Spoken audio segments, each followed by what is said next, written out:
burger.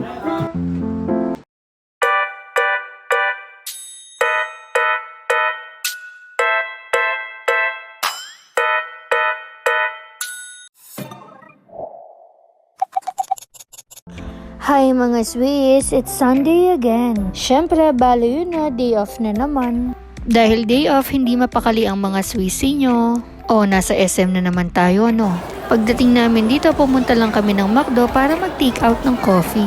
Alake parugong penga na tsyo na kepin SM ne. O, wala mo nang magja-judge, panoorin ng full video para malaman nyo kung anong agenda natin for today's video. After namin sa McDo, pumunta kami ng food court para bumili ng snacks.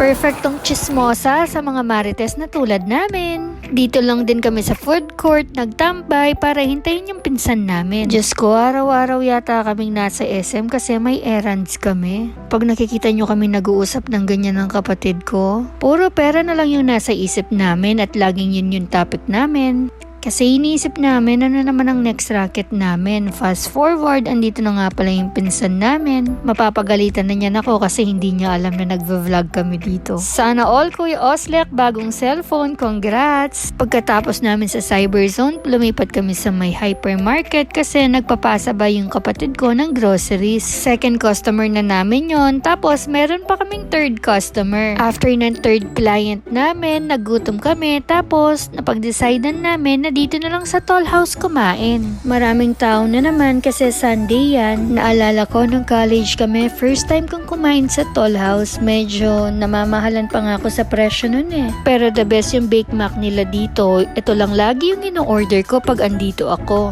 Isama mo na din pala yung mga cake na masasarap pero affordable. Tignan nyo naman yung Bake Mac nila Swiss. Sulit na sulit yung bayad mo dito. Tignan nyo, obvious naman sa kapatid ko, diba? Pagkatapos naming nag-dinner, umuwi na din pala kami. Medyo malakas yung ulan dito.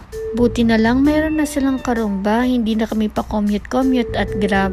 Pag-uwi namin, inayos ko lang yung workstation ko. Ayun na nga pala yung setup ko ngayon. Temporary lang to kasi kailangan ko pa ng additional table. Ngayon ko na din pala sinet up yung printer nito. Abangan sa susunod na vlog. Bye bye!